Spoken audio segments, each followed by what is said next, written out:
Assalamualaikum warahmatullahi wabarakatuh. Bertemu lagi di pembelajaran jarak jauh pada pertemuan ketiga materi sistem diferensial. Topik bahasan kali ini adalah cara kerja diferensial ya, atau Cardan. Sebelum masuk ke materi, bagi kalian yang sudah remedial, itu ada beberapa yang sudah tuntas, tetapi tetap masih ada yang di bawah KKM. Padahal sudah remedi tahap 2 loh ya. Sudah remedi tahap kedua. Tuh di garis bawahi kata-kata Pak Guru. Masa mau diadakan tahap ketiga, tahap keempat dengan soal yang sama, kalian belum lolos. Bagaimana? Padahal kalian tinggal melihat pada soal pembahasan, kemudian kalian tulis kunci jawabannya ya, cocokkan sesuai pertanyaan, tuliskan jawabannya, atau juga kalau malas menulis jawabannya bisa di screenshot ya, capture, nanti tinggal dicocokkan dengan soal pada remediasi. Begitu kan, sangat simpel. Masa setelah remediasi tahap 2 nilainya masih sama? Bener cuma 11, 15, 20. Nope. Padahal minimal bener harus 32 dari 45 soal. Ya. Seperti itu. Untuk yang anak masih remediasi. Seperti itu. Kemudian sekarang kita bahas ke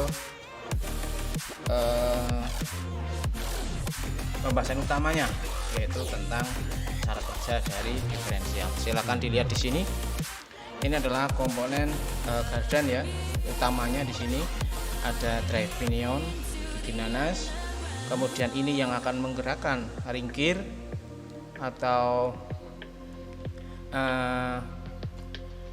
gigi yang paling besar.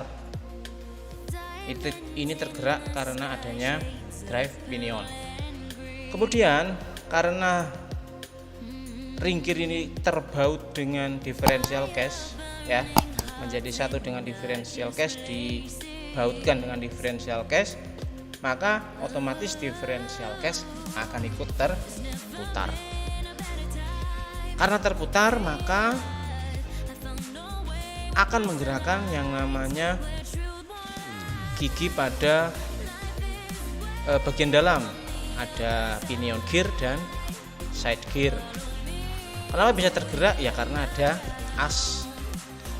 asnya pinion shaft seperti itu. Nah, kemudian dari side gear, gigi samping, itu yang meneruskan ke roda kiri dan kanan melalui as roda.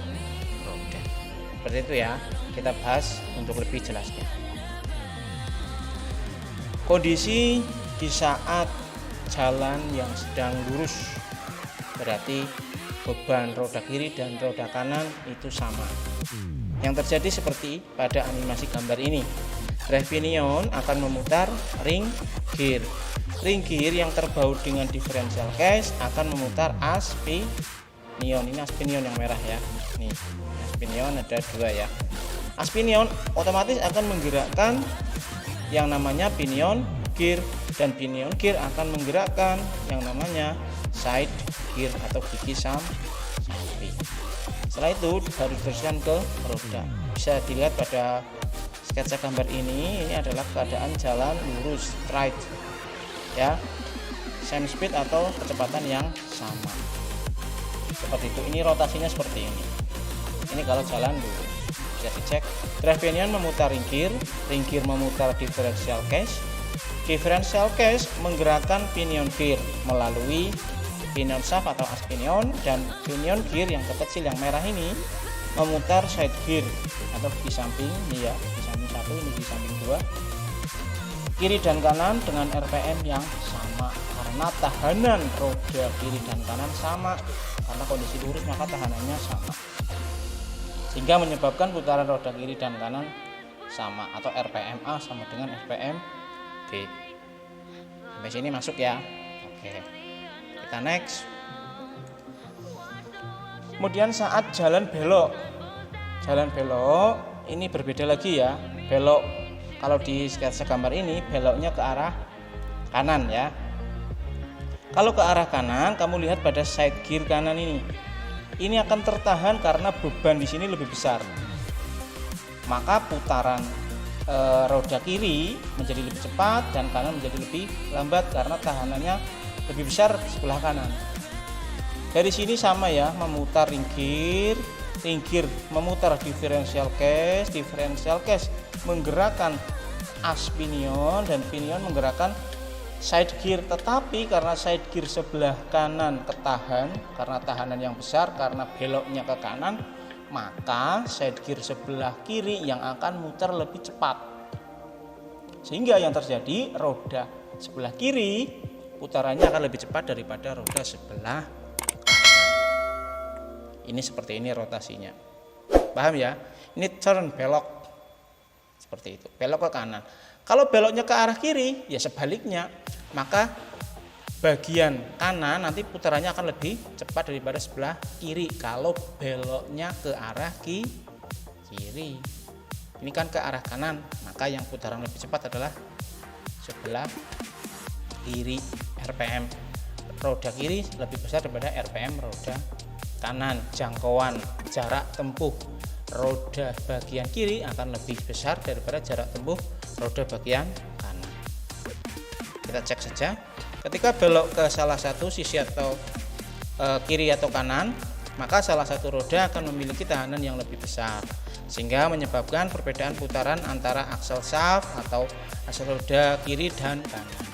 Sebagai contoh, saat mobil belok kanan, aksel shaft roda kanan akan mendapat tahanan dari permukaan jalan. Ya karena ketahan dari permukaan jalan, karena beloknya ke kanan, maka tahanannya jadi lebih besar. Karena aksel shaft roda kanan tertahan, maka pinion gear akan berputar pada porosnya di sini. Ada tempatnya. Ya. Sekaligus memutar aksel shaft kiri menjadi lebih cepat. Seperti itu ya. Analisanya sangat jelas ya. Padahal dari animasi video ini sebenarnya kalian juga sudah bisa memahami tanpa dijelaskan. Harusnya. Ya, seperti itu. Sekarang lanjut ya. Ini kalau belok ke kiri, kalau belok ke kanan maksudnya ya. Kalau belok ke kiri berarti sebaliknya. Paham ya? Sekarang lanjut. Nah, saat salah satu roda masuk ke dalam lumpur ya. Kita cek saja kondisinya seperti apa. Seperti ini ya. Banyak diterangkan di internet ataupun di web yang lain sebagainya ya, itu mengatakan bahwa kalau roda yang kena lumpur itu nanti putarannya akan lebih cepat. Belum tentu akan lebih cepat daripada yang tidak terkena lumpur. Kenapa seperti itu? Tergantung pada medan atau kondisi lumpur, apakah lumpur itu pekat ataukah lumpur itu becek atau encer ya. Sekarang main logika saja. Kalau encer berarti putaran roda yang masuk ke lumpur akan lebih cepat daripada yang tidak terkena lumpur. Tapi kalau yang terkena lumpur itu pekat ya, lumpurnya itu lumpur pekat, rodanya itu yang malah bisa berputar, malah yang tidak terkena lumpur putarannya lebih cepat. Apalagi kalau misalkan menggunakan ban model tahu ya, gigitan ke dalam lumpur akan lebih keras. Ini tergantung kondisi lumpurnya sebenarnya. Itu dari analisa Pak Guru ya. Kondisi lumpur pekat. Pada saat kondisi ini terjadi, maka bagian roda yang masuk ke dalam lumpur akan memiliki gaya gesek yang lebih besar karena pekat. Kalau lebih besar maka putaran akan lebih lambat, gaya geseknya besar, putarannya lambat. Maka yang berputar lebih cepat nanti yang tidak terkena lumpur. Seperti itu ya. Kemudian kondisi lumpur becek. Pada kondisi seperti ini ya, bagian roda yang masuk ke lumpur akan memiliki gaya gesek yang lebih kecil karena licin. Nah, ini kalau licin yang terjadi adalah putarannya roda yang terkena lumpur licin atau lumpur becek itu akan lebih cepat daripada yang tidak. Berarti intinya adalah tergantung kondisi lumpur itu sendiri. Ya, paham ya? Itu kalau menurut analisa Pak Guru. Koreksi apabila ada salah dari Pak Guru. Oke, kondisi seperti ini ya biasanya sering terjadi di mobil-mobil off-road ya, seperti itu. Demikian pertemuan kali ini, singkat saja ya. Untuk pertemuan berikutnya kita bahas ke analisa kerusakan, diagnosa kerusakan, seperti itu. Pesan Pak Guru bagi yang remedi lagi, silakan cek video pembahasan dan tulis jawabannya sehingga betul semua jawabannya. Paham ya? Semoga didengarkan supaya tidak ada remediasi tahap berikutnya dan tahap berikutnya. Sekian dari Pak Guru. Apabila banyak kesalahan, apabila banyak kekurangan mohon dimaklumi. Apabila ada pertanyaan silakan diajukan saja, bisa di kolom komentar maupun di japri ke WA Pak Guru. Sekian Pak Guru Heri. Assalamualaikum warahmatullahi wabarakatuh.